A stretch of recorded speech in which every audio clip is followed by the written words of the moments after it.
আসসালামু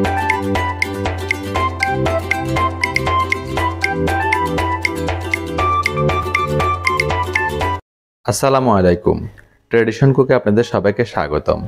আজ আমি আপনাদের সাথে শেয়ার করছি ডিম বাঁধাকপির কাটলেট। আশা করছি আজকের রেসিপিটি আপনাদের সবার ভালো লাগবে। রেসিপিটি ভালো লাগলে আমার চ্যানেলকে সাবস্ক্রাইব করে নিয়মিত আমার চ্যানেলের পাশে থাকার অনুরোধ করছি। তৈরি করছি ডিম বাঁধাকপির কাটলেট। প্রিয় বন্ধুরা, ডিম বাঁধাকপির কাটলেট তৈরি করার জন্য এখানে আমি বাঁধাকপি নিয়ে নিয়েছি এবং কুচি করে নিচ্ছি 1 কাপ পরিমাণ। একেবারে মিহি কুচি করে নিব আমি বাঁধাকপিগুলাকে।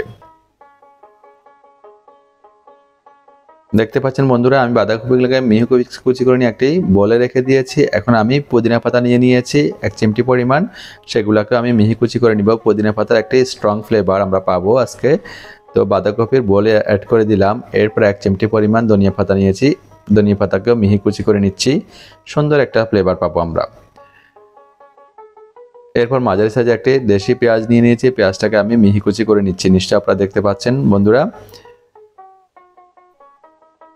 পেঁয়াজটাও আমি বাঁধাকপির বলে অ্যাড করে দিয়েছি এবং চারিদিকে স্প্রেড করে দিচ্ছি। এরপর কালো গোলমরিচের গুঁড়ি দিয়ে দিচ্ছি আমি 1/4 চা চামচ পরিমাণ। কোকোনাট ফ্লেভার দিয়ে দিয়েছি 2 চা চামচ। হিমালয়ান পিঙ্ক সল্ট দিয়েছি এবং একটি ডিম দিয়ে হাতের সাহায্যে খুব ভালো করে মিশিয়ে নিব। তো একটি ডিম দিয়ে হচ্ছে না, ছাড়া হচ্ছে, আরেকটি ডিম দিয়ে দিলাম এবং ভালো করে মিশিয়ে নিয়ে দেখব যে দলা পেকে যাচ্ছে কিনা। ঠিকভাবে সুন্দরভাবে বাইন্ডিংস হচ্ছে। এখন আমরা সরাসরি চলে যাব চুলায়, অপেক্ষা করব না। তো চুলায় একটা ছাঁচযুক্ত প্যান বসিয়ে দিয়েছি, তাতে আমি 1/4 চা চামচ করে বাটার অ্যাড করে দিয়ে একটি ব্রাশের সাহায্যে ছাঁচগুলা ব্রাশ করে দিচ্ছি। চুলার ফ্লেম লো ফ্লেমে আছে। প্রতিটি ছাঁচে আমি 2 টেবিল চামচ করে ডো দিয়ে দিব। তো এখানে আমরা 2 টেবিল চামচ কোনো পরিমাণ নয়, ছাঁচের 3 ভাগের 2 ভাগ যেন ভরে, 1 ভাগ যেন না ভরে। 1 ভাগ ফাঁকা রাখতে হবে এই জন্য, যাতে কাটলেটগুলা ফুলে উঠলে ঠিকভাবে থাকে। তো আমি কথা বলতে ডোগুলা দিয়ে দিয়েছি ছাঁচে, ঢাকনা দিয়ে ডেকে 5 মিনিট কুক করবো লো ফ্লেমে। 5 মিনিট পর ঢাকনাটা আমি খুলেছি এবং উপর থেকে শক্ত হয়ে গিয়েছে। প্রতিটি কাটলেট আমি উল্টে দিচ্ছি। তো ছাঁচে বানালে এটার শেপটা ভালো আসবে, সেই জন্য আমি ছাঁচে বানিয়েছি। আপনারা এমনিও বানাতে পারেন। ঢাকনা দিয়ে ডেকে 2 মিনিট কুক করব। 2 মিনিট পর আমি চুলা থেকে নামিয়ে নিচ্ছি।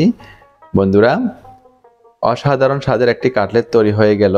সরাসরি সার্ভিং ডিশে সার্ভ করে দিচ্ছি। রেসিপিটি ইফতারে, বাচ্চার টিফিনে কিংবা বিকালের নাস্তায় আপনারা রাখতে পারেন। খুবই হেলদি একটি রেসিপি।